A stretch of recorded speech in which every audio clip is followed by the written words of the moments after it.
Hello everyone, it is the build-up show, Liverpool-Leicester League Cup quarter-final action. Roy Thomas and Andy Bell join me in the studio for this one. And once again, same rules as the Tottenham build-up. We're just going to talk as though it's all defo fine, it's all defo going ahead. And yeah, if things change, then we'll adjust accordingly. But we are live here on YouTube, of course, as we always are. If you want to interact with us, use the live chat alongside. And yeah, you got any thoughts, feelings, questions, or anything like that, then do get them into us and we'll chat through them if we can. Yeah, right. I mean, it seems likely this one will go ahead. You know, on the only proviso on this, and Klopp kind of referenced this, he clearly just wants to play the games. Mm-hmm. He's got no time whatsoever for postponed fixtures because he knows and he's seen it firsthand what happens. They start to pile up at times where you lose control over your season when those things start to happen. That being said, he also did reference the point where there will come a point that if we continue to get positive cases, then they will be left with no choice. Mm-hmm. And it makes you wonder where that kind of is. We know it'll still be no Virgil. We know it'll be no Thiago likely, Fabinho, Curtis Jones. We don't know the situation with Jordan Henderson. We know that wasn't COVID related. Yeah. That was a proper cold, as it was described. Proper cold. But if we were to lose one or two more from the midfield, that's probably the point at which Jürgen does kind of put his hands up and say, "Yeah, we can't do this." Well, to be fair, if it was the midfield that was detrimented even further, then yeah, we wouldn't be able to field a team. I to be honest, I kind of had a feeling that after the Spurs game, we might find something out. Beginning of this week, I personally think that maybe now might be a perfect point to stop it because there's increasing COVID cases in every team near enough now. I don't think there's, off the top of my head anyway, I don't think there's any team that I've looked at and they've gone, oh, they're all fine. Yeah. Everyone seems to be having at least a case or two, and as you say, our team at the moment's getting from bad to worse. And forget like where you stand on COVID and stuff. When you see the detriment it's now having in football, you've kind of just got to stand up and say, right, okay, we need somewhere here. We need to stop it in the sense of postpone a fixture for a week or two, let those cases recover. And I'll be honest, I'll be very surprised if this game goes ahead, myself personally. Yeah, the problem with all of this, Andy, is so you stop it for a game or two. In 2 weeks' time when it's back, you then have another spike in cases because everyone's back in, and then you're back in that situation where people go, well, do we stop it again? My suspicion is they'll play on for a number of reasons because I don't think there's any appetite from the Premier League or the owners or the football clubs to be back in a well where they're not bringing revenue in. Now, I know postponements mean these games will get played eventually, but they'll want to make sure that, because the fear is, and I mentioned this last week on the build-up to Tottenham, how do you bring it back? Because there's no like clear wide solution. The hope is, and we're seeing this with Jürgen Klopp being quite vociferous on the whole vaccination thing, is this might be a situation that just encourages any stragglers in terms of footballers in particular, go and get it boxed, insulate yourselves as best as possible because they want the footy to press on. What we do know is there's a conversation around the 28th game. Yeah. Something might develop today, but as I say, we'll just go ahead with the notion that this is the case. I thought Liverpool were going to rotate heavily for this game regardless. Rotation is going to be hampered by the fact that because of the COVID cases, the lads who would naturally have rotated into this match, the midfield in particular, all started against Tottenham. You could have foreseen a world where Milner, Tyler Morton almost certainly would have started this game, would have got a good opportunity to get Naby Keita some minutes, etc. That's where we might end up stronger than we think, or actually totally weaker than we think because we'll have no choice but to play a bunch of kids. Yeah, I do definitely think this game's going to go ahead just because I think the idea of postponing it now, as you say, and having that fixture backlog down the line, even if you are playing 3 games in a week and you're going to play all the kids, you still have to prepare for it. You still have to go through all the rigmarole of getting everything set up and selecting a team and Klopp turning up to the game and everything like that. It just puts a little bit of a spanner in the works. So I do think that's going to happen. And you look at it, and I remember when Jota and all got injured in Denmark in that Champions League fixture the other year, and it all came out afterwards. You actually get $2.5 million for every Champions League game you win, and I'm pretty sure that's actually more than you get if you win the actual League Cup. So not that it's all all about money. And yes, look, we'd all love a day at Wembley. I'd love to go to Wembley up in February if things are still open and stuff, but from their point of view, from Klopp's point of view, from the club's point of view, they'd probably rather play a team similar to that played in that Villa League Cup quarter-final all those years ago, or the Shrewsbury game where all the players were around their winter break. I think they'd actually rather do that than have the fixture postponed down the line. And there's always talk about whether you throw a team of kids out and whether what that does to their confidence if they do get battered. What I would say about that though is, Harvey Elliott plays in that 5-0 defeat to Aston Villa. Yeah. There are a good few players there who have gone on, and it clearly hasn't knocked them at all. They know the context of it. Yes, it will be hard for them at the time if they do take a battering. And don't get me wrong, if we put out a team of kids here, I don't think we will take a battering. But if we do, I think it's massively overplayed, that idea of their confidence and how it knocks them. I think in almost a way it can make them a little bit more resilient. Yeah, you know what I mean? Well, the thing about it in terms of Klopp's team selection, and we'll go a bit deeper in this in the second half, but he likes to put out the weakest side that he thinks capable of winning. Yeah. And the problem we've had in these cup fixtures over the years is we've come up against teams who have got a load of quality themselves. We're very rarely knocked out by teams that aren't, comparable to Liverpool in terms of size. Think about the FA Cup game, before the COVID thing kind of kicks off and we lose to Chelsea in the FA Cup, and we've been knocked out by some half-decent teams along the way. I think he would like to make this a B-team tournament if he could, but I think we've already seen, right, in terms of how we've approached this, I think Klopp trusts his squad. I think he likes his squad, and I think this is the best squad we've ever had. So we can put out a similar, I don't know how to phrase this, but there's lads who fulfill similar roles in the squad that did the same as 5 years ago, but they're just better now. So there's a chance we could put out the same type of side. So you could put out your second choice goalie and your second choice right back and left back and your fourth and third choice centre halves and so on and so forth.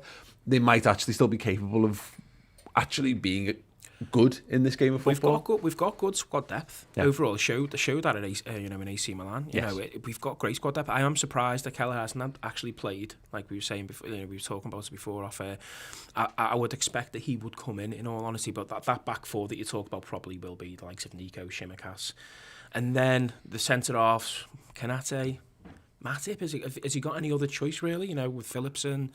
Van Dijk. Well, Gomez is an obvious. Gomez, one there, isn't he? But but I'll tell you, we'll pick up on that in a bit. I just want to quick give an update of Sky Sports. Have been reporting on what's happening in the latest in conversations around football. There's a meeting set for 1 p.m. today. A special Premier League shareholders meeting will take place at 1 p.m. on Monday to discuss the impact that rising numbers of coronavirus cases are having on the division. 6 of 10 Premier League games of the weekend were postponed, and clubs need to decide whether to suspend the next round of games on Boxing Day as a COVID circuit breaker. Some sides feel they should carry on playing where possible because there's no guarantee the situation will improve if they stop, while others feel the integrity of the competition is being threatened and the next round of games should be called off. Yeah, as mentioned, we'll be doing a Redmen Reacts. Hopefully should something break on that, but we'll press on. I mean, the question is with the Leicester stuff, because we're talking about Liverpool and we'll do more on Liverpool as mentioned, but how strong will they go for this? I mean, you're Brendan Rodgers. Obviously not. I'll talk a bit like him. you got a better reach than he has. But just looking at how they played Brighton in the last round, they had Danny Ward in goal. They had Soyuncu, Vestergaard and Bertrand as a back three. And the couple of players I'd never heard of, Daly Campbell and Dewsbury Hall. Hamza Chowdhury was in midfield. Thomas was on the far side. Luckman, Barnes and Daka. So there's obviously some decent names in there, but Brendan has treated it has obviously rotated for it so far. Normally, I think there's a tacit agreement between managers, where you go, well, we're going to rotate and you're going to rotate, so let's both rotate and we can focus on bigger things. I wonder whether Brendan Rodgers is the kind of guy in this situation, given how his season's going, where he might just try and pull a bit of a fast one and go stronger for this match, because it probably means more to his profile to get closer to winning a piece of silverware than Liverpool does at this point. Well, I think we were saying just before we came on air that, depending on what you've just said about the meeting they're having today, depending on what comes out of that or what intelligence Jurgen Klopp or Brendan Rodgers have on that, will that impact the strength of the team they put out? If they know there's no game on the 28th and or the 26th, or the 26th, I think they'll really push to get the 26th across the country. It's the biggest money maker for clubs, really, and that's why they're doing it. It makes no sense from a medical point of view to play 26th and call the 28th, but that's obviously why they're doing it. But if they know they pretty much have a week in between, well, for us, between Leeds and Chelsea, I'm not sure who they're playing either side of that Premier League fixture that's arranged for against us, whether they will be tempted to go a little bit more strong. And yeah, you know, we would like to be in a cup semi-final at the end of the day. It's more football, and then that's a bit of a pain in the ass for certainly Klopp. And I think for Rodgers as well, I think he has a bit of a history of rotating in the cup competitions. The only thing I would say about him from his point of view is he did get the FA Cup last season, so he has got that domestic silverware off his back. It's not as if it's like the way people always went on about Pochettino needing to win a trophy or Spurs needing to win a trophy. He's had it last year, and well, I'm sure they'd love to be in the semi-final and get to the final and be competing for more silverware, because they're a very good team. I don't think it's on the top of their agenda like it would have been maybe if they lost it last year. And just like for who they play up front, obviously they've been choosing between Daka and Vardy recently. Daka's actually played most of the Premier League games in the last 2 or 3, I think. So you know they could still have Jamie Vardy playing up front in a second string side, which is you know, worrying for us. There's an interesting thing developing with this competition, Roy, where City being out kind of opens it up to everyone else. So I think City have kind of people don't seem to draw their attention to this, but I was talking to the Toffee TV boys about this and how City are to blame for like the happiness, I think, of a lot of like mid-tier Premier League club fans supporting those teams who would not be like, well, let's because all you had to do was have a real concerted push. Like Leicester should have been able to win the League Cup a few times in this time. There's the Evans, the Spurs. There's a bunch of sides there who should be in contention, but City just going, actually, we're going to take this seriously. It's not for them. It's like, but it does open the door, to someone like a Brendan Rodgers. And I agree with the point that he doesn't have that same pressure because they won the FA Cup. But the league season is not going to plan for him. No. I can't really foresee a situation where they're in the box seat for 4th, and then it's whether they win or it's on a game to decide whether they're in there. It would be a big ask for them to get in the top 4 this season. So pressure will Mountain, and we've seen it. Wenger, for God's sake, has deflected enough attention with some domestic silverware to keep himself in a job. That's the only situation where I think Brendan Rodgers might go on, I will just go a bit. No, I think he will go as strong as he possibly can. For two reasons. The fact that he won the FA Cup, I think he'll want to build on that. If he won this, imagine, 2 trophies in 2 seasons, as you say, taken away from the fact that he slipped out of the top 4 last season. It's not going to plan this year. So I think he actually will go particularly strong, because if you're in the quarterfinals, you might as well try and win it now. You've put obviously a lot of time and effort in the earlier rounds, and there's now, after if they did beat Liverpool, it's only 2 games, and you could find yourself with silverware. Yeah, they're out of Europe as well now, aren't they? Yeah. Yeah, I've lost count. They certainly went out of the Europa League. Are they in the conference? I think they're in the Conference League now, aren't they? Which is the Carabao Cup of European competitions, anyway. It's going to be an interesting one, because I do wonder whether he will do that. But equally, as you say, and this is where this is obviously tough having this conversation without the full breadth of the picture. If they're saying Boxing Day is cancelled, they're saying Boxing Day and the 28th is cancelled, or they're saying there's going to be a run or whatever, you're right. Liverpool might just go, well, Footy's going to get stopped at some point, or let's just go hard. Let's just go and put the best possible team out. And again, sometimes you can, because we might find ourselves. We'll have this conversation again in a second, but you might find that we do go a little bit stronger to save ourselves messing. Especially after 1 o'clock as well, if we find out that those games are cancelled, because we won't get any. Well, not there'll be a break for us, so we might as well put out the strongest team possible. If we're, as I say, if we're in the quarters, we might as well go for it. Absolutely. Right, we're going to talk about what Liverpool and what Jurgen Klopp can do with this side, some of the potential options and pitfalls, and another look at the fixtures around it as well. But we have got a trivia question before the break. What is Brendan's best result as an opposition manager at Anfield? If you can name the game, the time, the team, all that kind of stuff, and I'll give you some bonus points out for naming Liverpool's starting 11 in that game as well. We'll be back after this very short break. Hey everyone, Merry Christmas. Here at Redmen TV and Redmen Plus, we have got an incredible selection of competition prizes available for our Club Legend subscribers. Yes, throughout the entirety of the festive period of December, we have been giving away daily prizes, signed, unique Liverpool-related items, over £1,000 worth of stuff to give away.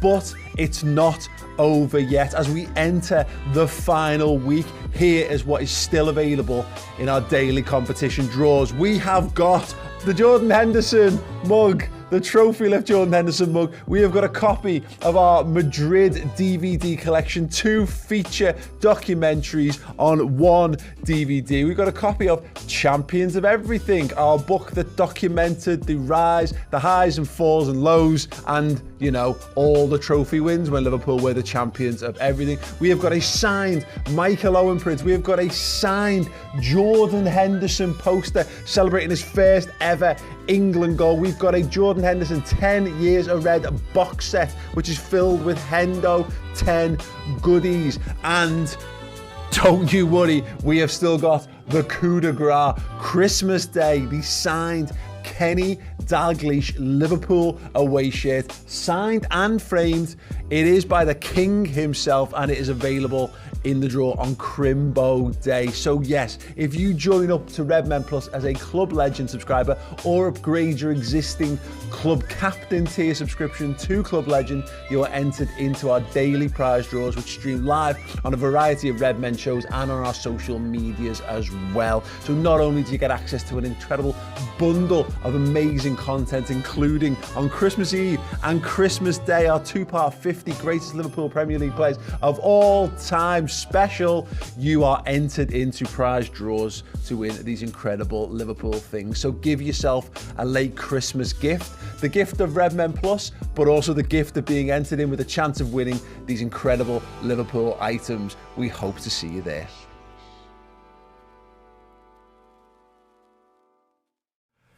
Hey, welcome back. Yes, if you want to join into our Club Legend group, then you're going to be entered into daily prize draws running all the way to Christmas Day. That Kenny Dalglish signed shirt is an absolute pelter.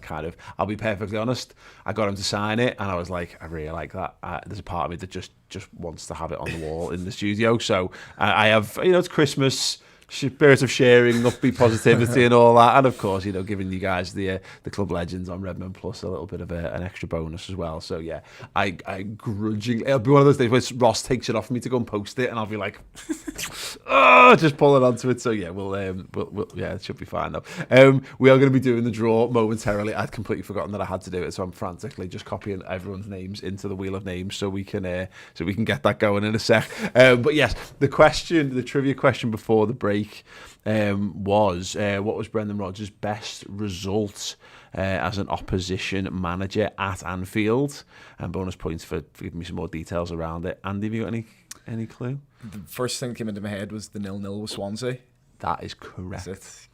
He has never won as an opposition manager at Anfield. He has beaten us. He obviously beat us last season at the Walkers Stadium, whatever it's called these days. Yeah, whatever. The Walkers Stadium, not Filbert Street.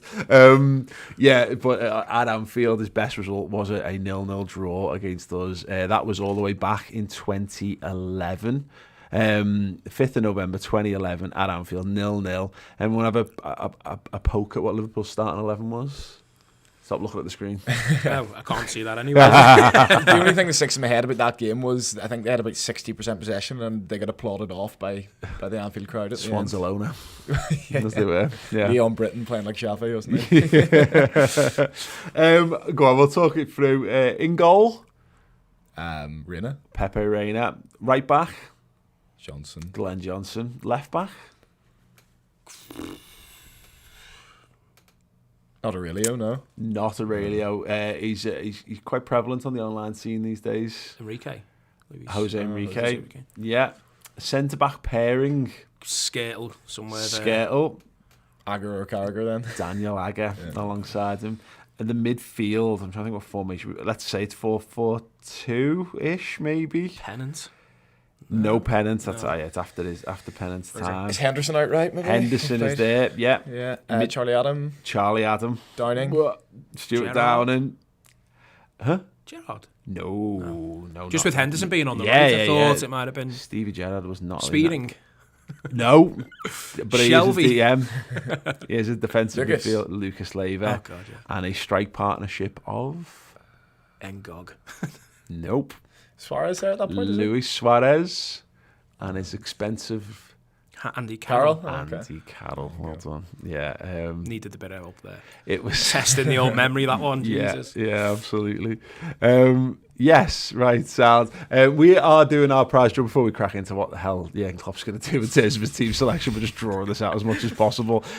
We have got 2 prizes for you guys. Would you mind just taking one of them each to model them for the camera? Today's prize draw is for a copy of Champions of Everything, which was our book looking back on the champions, not just the Champions League winners, but obviously leading into Liverpool winning the league, becoming the champions of everything, winning the Club World Cup and the Super Cup and all that good stuff. That is, oh, look at that wonderful little spin there. Thank you so much for that, Andy. That is great. So yes, if you're not sure, become a club legend and you get your name on the wheel daily. Tomorrow's draw is for the Let's Talk About 6 DVD as well. But yes, I have got the wheel of names. I have frantically got it ready. I'm going to spin that wheel right now. Have a drum roll.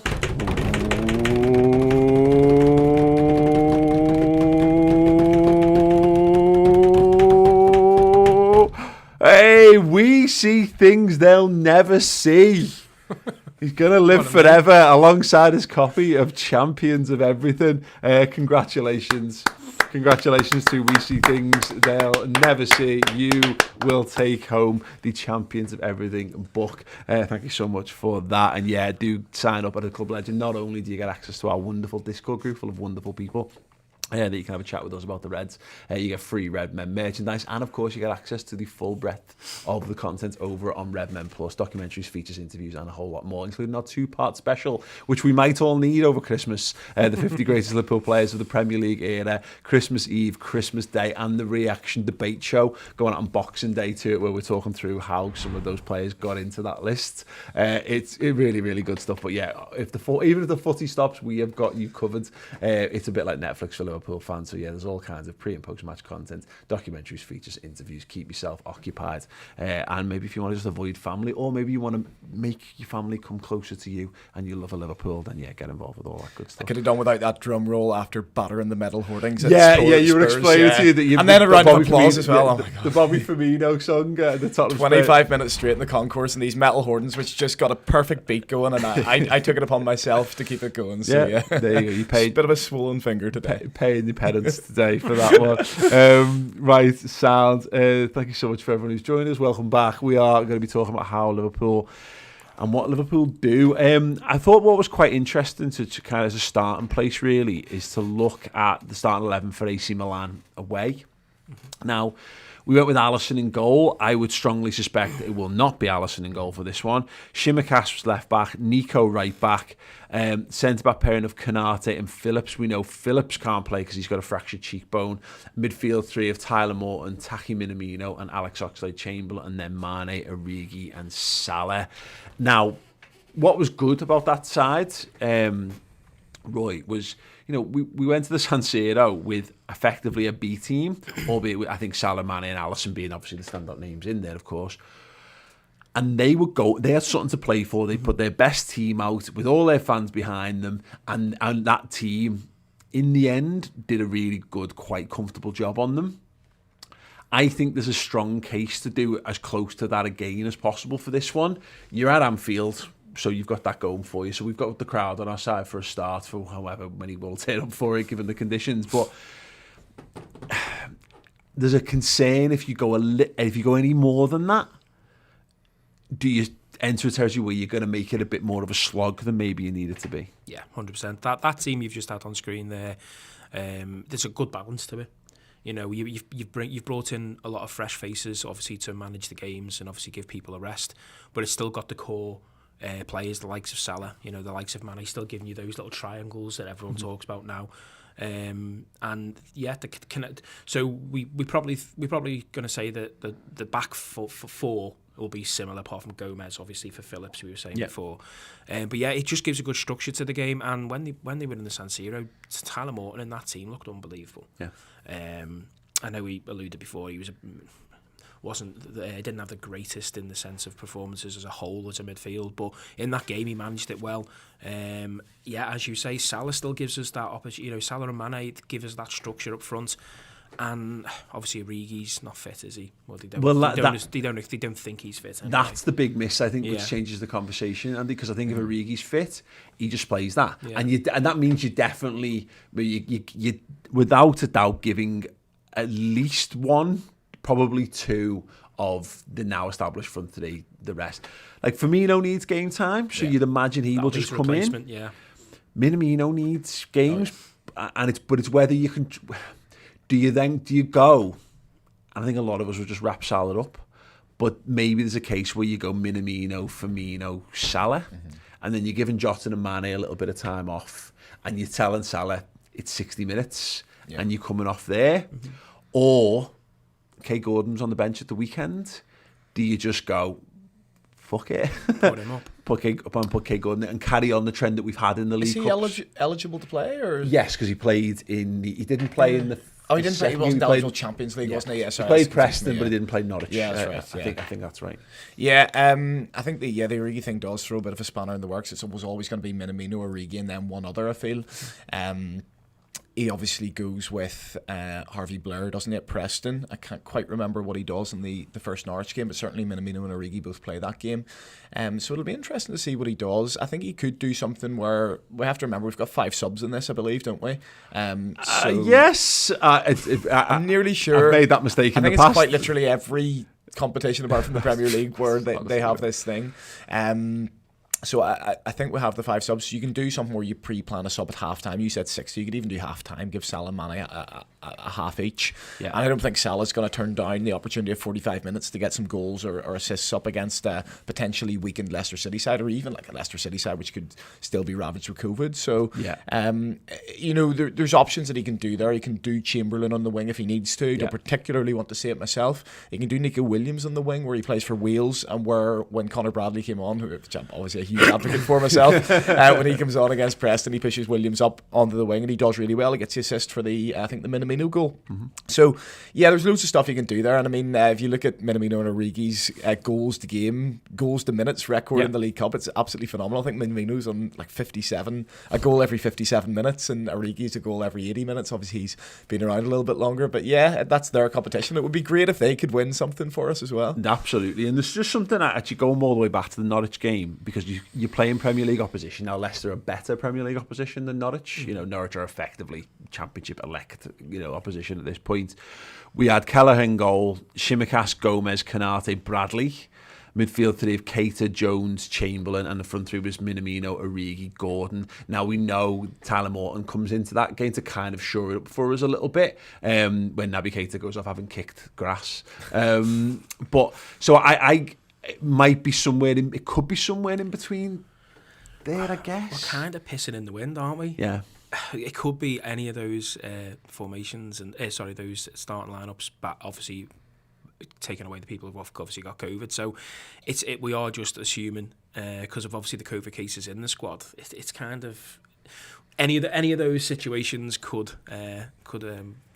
any of those players could start. I think the idea of having Kay Gordon, I mean, it'll be a big one if Klopp just goes, you're all right, and he's certainly done that in the past in cup competitions. I wouldn't be shocked to see it be Minamino, Kay Gordon, Firmino start this one, and I'd be quite interested to see how Kay Gordon stands up against a decent Premier League opposition, because we might need him. It's just the midfield issues for me, because obviously we've got our main 3 centre mids out, and as you said before, the 3 that started against Spurs potentially could have been the 3 starting against Leicester. Yeah. So the first team that you showed, for me, I think that's more likely the likes of Minamino and Ox in the midfield.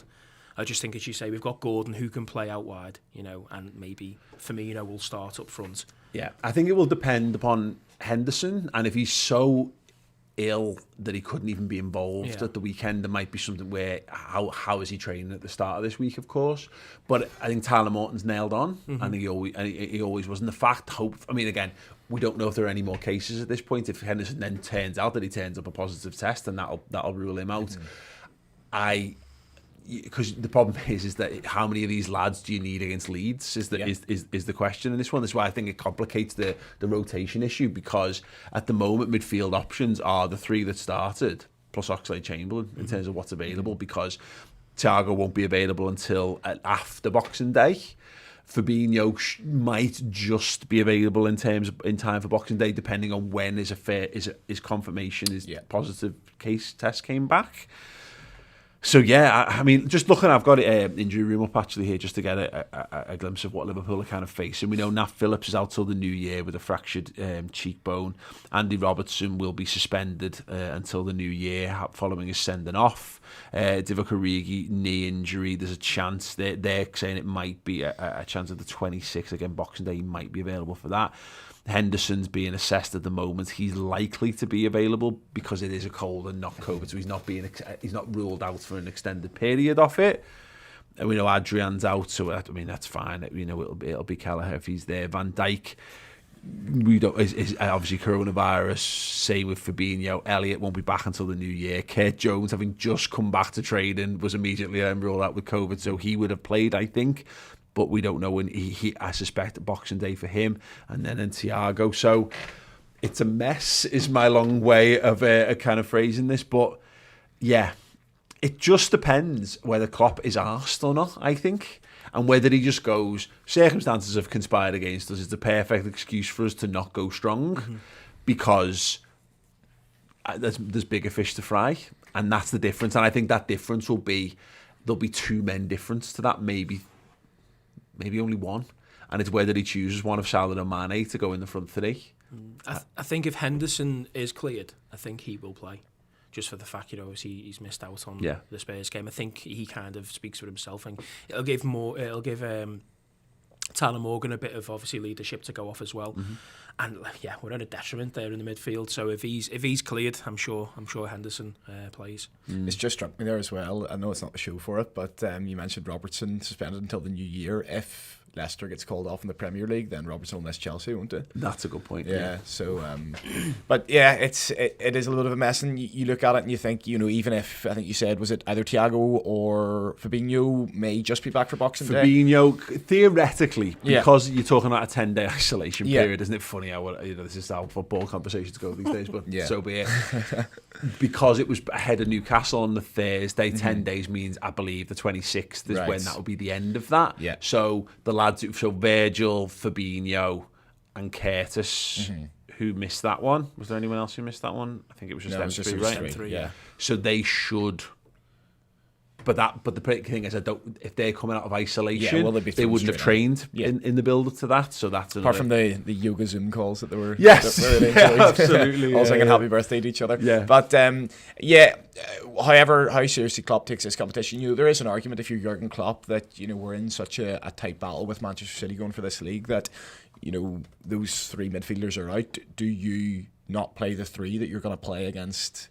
Leeds? Yeah. Which leaves you with one midfielder that isn't a kid, or even Tyler Morton is a kid as well. So you could see elements of that team that are just kids. We've seen like Clarkson and Kane. I'm not sure where. Well, both of them are also on. Clarkson's at Blackburn at the moment. I can't remember where Kane's gone out on loan, but it's. I mean, we've seen Balagui's been used a couple of times on the bench. Of course, I would be shocked if he wasn't on the bench. We saw Gerald Quansah, who I know nothing about, was on the bench at the weekend. Again, you could see a world where most of the lads who were on the bench are almost nailed on to start the game from the weekend.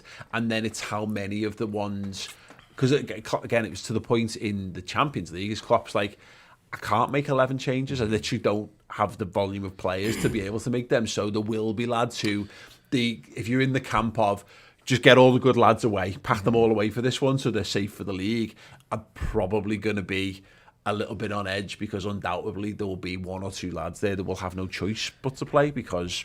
Yeah, and if he's going to have to do Simicast on the 26th and 28th, does he give somebody else the left-back slot for this one as well? Is another thing. Well, that's the point. You might find a random one where... I mean, again, if you're taking Milner out to put him in at fullback, you're taking a body out of the midfield.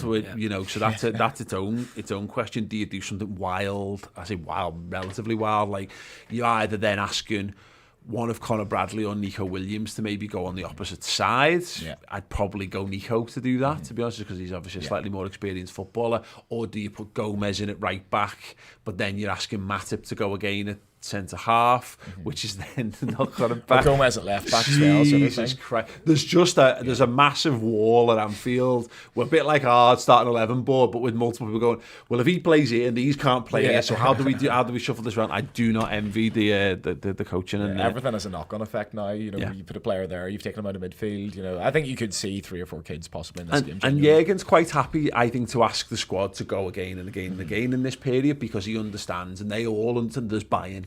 Yeah. They know we hurt together, but we're all pulling towards a common cause, and that's where a lot of our success in December's come in the last few years, collectivism. But I just don't know how how a League Cup fixture applies to that or not. I don't know. I could see both cases. I could see us going strong, and I could see us just completely binning it off. And then, obviously, therefore, it's probably going to end up the exact middle ground. In terms of the other fixtures, then Tuesday we'll see Arsenal versus Sunderland, and then Wednesday games is Brentford, Chelsea, us, Leicester, and Tottenham versus West Ham. This is the mad thing because, of course, it opens up a 2-legged semi-final potentially, which are played between Premier League and FA Cup games in the first couple of weeks of January, which adds its own set of concerns. I mean, this competition could open up. That's the only thing, Roy. I am normally set in my steadfast against the League Cup because I want us to win the league and I want us to win the Champions League, and I feel like you potentially capsizing your chances because you've got those extra games and having lads to play. However, this season I was very much like, here's an opportunity to put one more on the board, go back above City in terms of total League Cups won, which I think is a quite important thing for a club that rates itself on its history and silverware won. But because of the players missing, I'm now having this mad argument in my head and looking at it going, well, potentially no Salah and Mane in January. You're back into that situation of the lads who would normally have played these games are going to be first team players in that period and blah blah blah. It's a bit of a head full. It'd probably actually be the best solution for Liverpool would be if the fact at 1 o'clock we do get a few games cancelled, just to give players a rest and get people back from our obviously COVID issues, because we're just bare bones in certain areas, and that's why to be fair, mainly just in midfield, and I think it's the good thing is, just to play devil's advocate on this, Fabinho and Thiago by all accounts are not symptomatic, so they've literally just got it and they're sitting twiddling their thumbs waiting to be able to be told they can leave the rooms again and come and play. So it's not, they should just come back okay, but it's how you manage the squad until the point that they are. It's a bit of a nightmare. I don't really know what else to say to these, to be fair, because I think if you get through it, then you've got no choice. You may as well go and win it, because it's the two and that 2-legged semi-final is murder. Yeah, it's stupid. It's insane. And if anything needs to be having conversations, it needs to be make that a one-off game, because that's insane. If you're going to lose fixtures out of the calendar, why they lost it last year and they brought it back for a laugh this year. But there is a point too. It's gonna fuck your plans up anyway. Having 2 extra games of football in January, so you've got to play them regardless. You might as well just go for it. But again, it will hinge on what happens on Wednesday. Yeah, and I think you mentioned it's maybe the organisers of the competition feel like it's one of the only things that still sets that competition apart, maybe from others. What really is the difference between that and the FA Cup if they scrap that, other than everyone plays the kids in that? Slightly more of an extent to what they do in the FA Cup. But as you say, like they get themselves into so much trouble with it. You look at a couple of years ago where they had to make us play during our winter break, when they'd already told us, please do not organise or play fixtures during this. That all plays into it. They're already struggling to rearrange all these games that, Villa have missed a couple, Leicester have missed a couple, and they're already struggling to get these games in somewhere. There's a very obvious open goal. Yeah. Scrap that. Nobody wants to watch a League Cup semi-final first leg anyway. I mean, the League Cup, there's question marks as to whether, how many people want to watch a game that doesn't involve your own team anyway. Never mind, say it's, I don't know, Chelsea against Tottenham. I don't want to watch a first leg there. I'll maybe tune in if we can get a winner, or if we can maybe You're get more penalties. likely to watch the second leg, aren't you? Because that's when it matters. Yeah. No, so, I agree on that. Chelsea win a semi-final against Tottenham 2-1, and it's a bit like, well, nobody really celebrates it because, everyone has to do the whole thing. It's only half time, this, that and the other. I don't really understand it, but yeah, if they could scrap that would be great. And, there's many things they can do with the competition. I mean, I know a couple of people have said they should play the final on New Year's Eve, which I think would be amazing. Like, I don't see any downside to that whatsoever. Yeah. Imagine going to Wembley New Year's Eve, and that's just the thing. League Cup finals New Year's Eve. It's out of the way. You can say it's the 2021 League Cup. You don't have to even do it over the course of the season. I feel like there's so many things you can do something special without running our footballers into the ground. Yeah, do something special or just get rid of it. Or completely bin it off. Yeah. It's the Tri-Wizard Cup. It is at this point. Like, it's just causing death and destruction more than it is happiness. I'm kind of calming down in my head on this, because we had this thing where we were bemoaning Liverpool's lack of squad depth when we had a few midfield injuries, and then like last week everyone came back and we were like, well, this is fine, and then obviously COVID's it and taking another swathe out of the team. But we're never going to have a more capable squad of competing on multiple fronts, and as much as they are annoying distractions from the big silverware, we have got the Premier League monkey off our back. We have won that. We don't have a 30-year weight hanging over our heads to, by all at any means necessary, get that done. City have proven that when you've got a good squad, you can compete in domestic competitions as well, just not European ones. But it's weird how we are in that kind of situation there. I'm not against it. It's tricky now. If we can find a way to make our way through it, yeah, why not? He doesn't want a trip to Wembley. He doesn't want another night. He doesn't want another piece of silver. Who doesn't want another trophy? So when we're going on the open top bus tour for the league and the Champions League in the summer, obviously, another cup for someone to hang over the side, so you're not missing anything. I feel like playing the kids as well adds an element of excitement to the game. All of a sudden, you're actually not underdogs, but there's a bit of a story behind it. There's a bit of let's get behind these. Arsenal used to do it, didn't they? Yeah. With the kids, and they done and well. Beatles. And to be fair, it was nice to actually see the youngsters and that coming through from that. So yeah, why not? Yeah, that Shrewsbury game, the replay where we played, that was one of my favourite games of the year. Just watching it, because we went into that game ended up as underdogs, literally with the bookies, and we saw basically an under-8 team, and I really enjoyed watching them absolutely stick it to them and get that win. I was buzzing for that, so it adds that element to it. I do enjoy it, and I do want us to go through. The good thing at this point is that it's not going to be Liverpool's first team, because it can't be, because we literally don't have those players available, half of them. So it's going to be an alternate Liverpool side regardless, and a bit like the AC Milan thing, where we all went into that going, well, it's a bit of a dead rubber, who gives a shit. Now this isn't a dead rubber. We're playing for a place in a semi-final, and we're games away from winning a piece of silverware, but I think there's largely a bit of apathy towards the League Cup. But by the time the game comes around, having something to do, having something to watch, having another game of Liverpool to watch is cool, and we'll be excited for it regardless. What I want is, if we're going to be in it, be in it.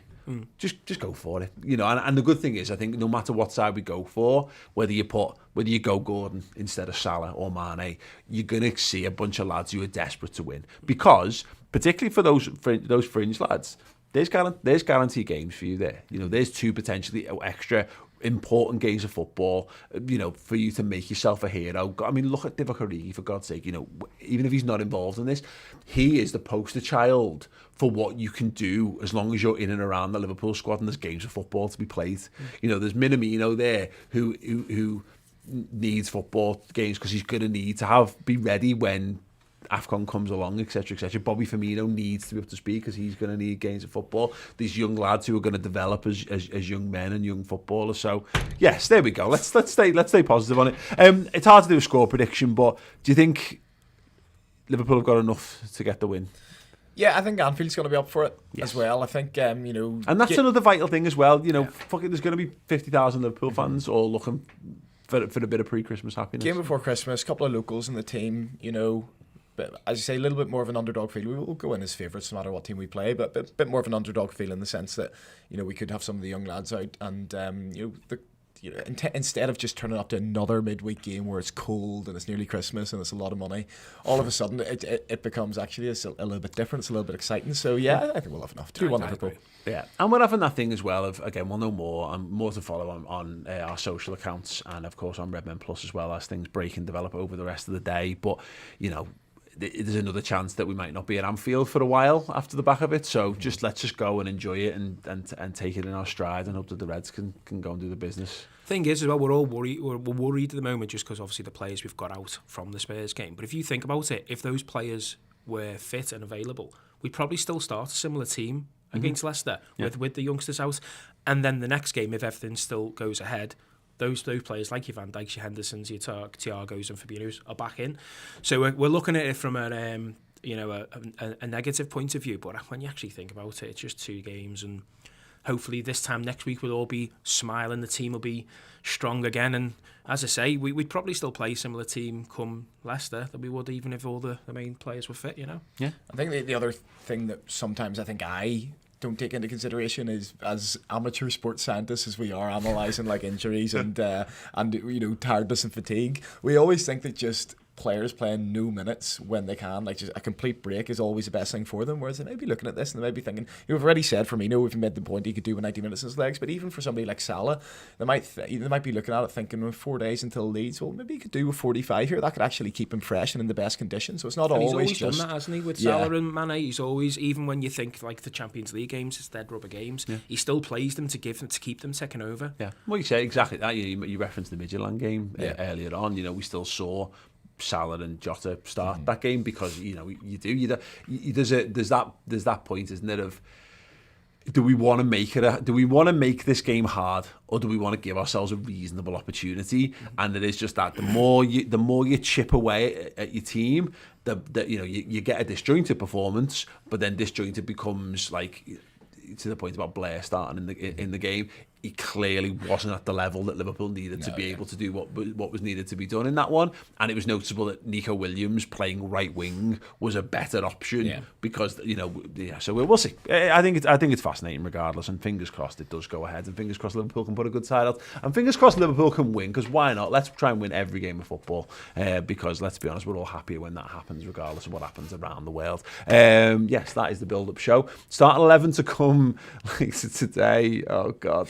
I said, Chris, you know what? It's the build-up to Christmas, mate. Don't come in. He's like, I've got a lot of family coming. I don't want to run the risk of having to ice. I've got to cook dinner for 2 whole families. And I was like, you work from home, mate. I will do the starting 11, not thinking what that actually meant for me, standing in front of the board and making a knobhead of myself. So please come along and help me out with that one. And also, as mentioned, do check out Redmen Plus over this festive period. If you become a Club Legend subscriber, there's 2 tiers. That's the top one. You get all the content, of course, but you're entered into those prize draws up until Christmas Day with the Kenny Dalglish top, and you can enter our Discord group, and you get free merchandise and all that good stuff. But if you just want to come over as a club captain, you get all the content, and we've got that 2-part special, Christmas Eve, Christmas Day, the 50 greatest Liverpool players of the Premier League era, as voted for by you.